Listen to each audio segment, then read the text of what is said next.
to the stage, or about to welcome to the stage, the parents of Hersh Goldberg-Polin, who has been held hostage in Gaza now, more than 300 days. We're about to hear from them in just a little bit. You see them there, the Goldberg-Polin family.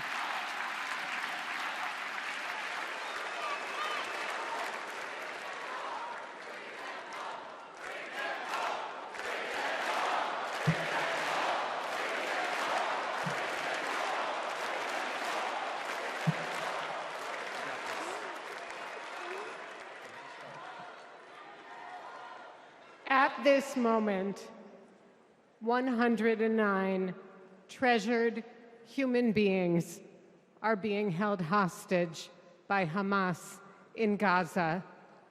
They are Christians, Jews, Muslims, Hindus, and Buddhists. They are from 23 different countries. The youngest hostage is a 1-year-old red-headed baby boy, and the oldest is an 86-year-old mustachioed grandpa. Among the hostages are 8 American citizens.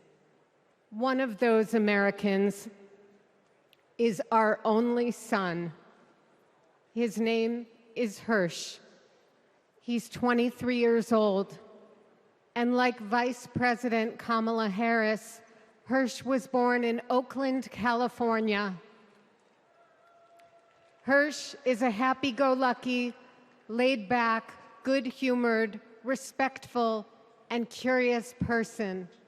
He is a civilian. He loves soccer, is wild about music and music festivals, and he has been obsessed with geography and travel since he was a little boy. His bedroom overflows with atlases, globes, maps, and National Geographic magazines. On October 7th, Hersh and his best friend, Honor, went to a music festival in the south of Israel. It was advertised as celebrating peace, love, and unity. They also went to celebrate Hersh's 23rd birthday. As rockets began to fall, Hersh, Honor, and 27 other young festival goers took refuge in a 5-foot by 8-foot bomb shelter. Terrorists began to throw grenades into the shelter. Honor stood in the doorway and repelled 7 of those grenades before the 8th one killed him. Altogether at the Nova Music Festival, 367 young music lovers were killed. This was just one of the many attacks on neighborhoods and communities in southern Israel on that terrible day.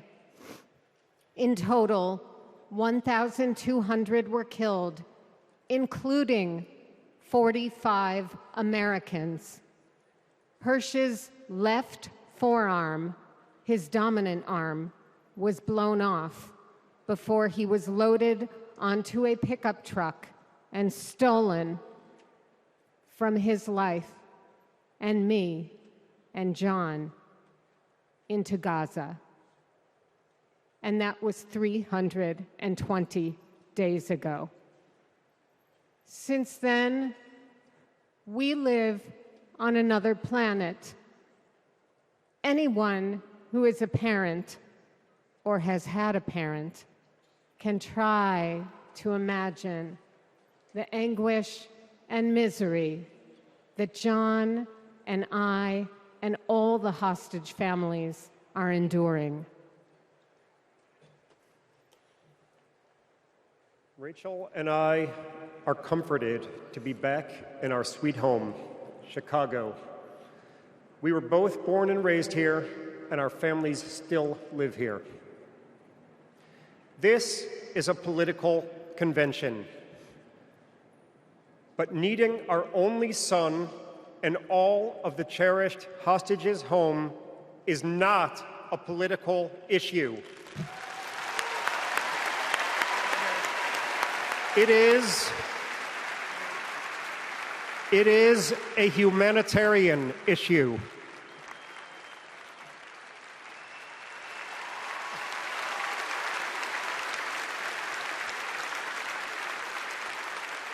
The families of the American 8 hostages meet every few weeks in Washington.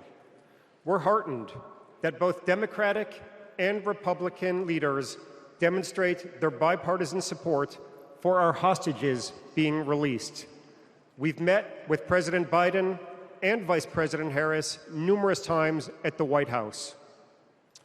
They're both working tirelessly for a hostage and ceasefire deal that will bring our precious children, mothers, fathers, spouses, grandparents, and grandchildren home, and will stop the despair in Gaza.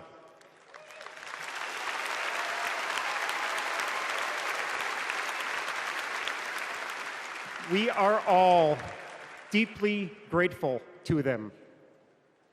We're also profoundly thankful to you, the millions of people in the United States and all over the world who have been sending love, support, and strength to the hostage families. You've kept us breathing in a world without air.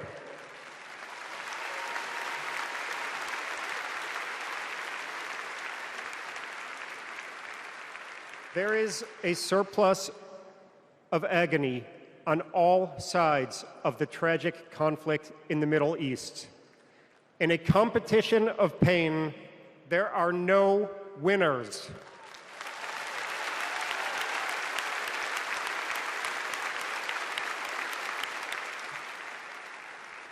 In our Jewish tradition, we say, Kol Adam Olam Umlo'o. Every person is an entire universe. We must save all these universes.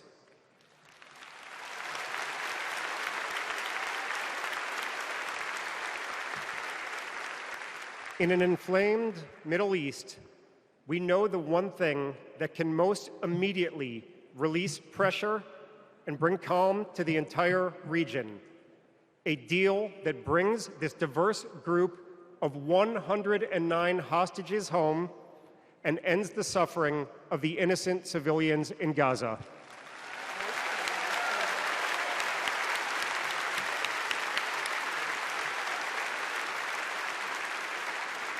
The time is now.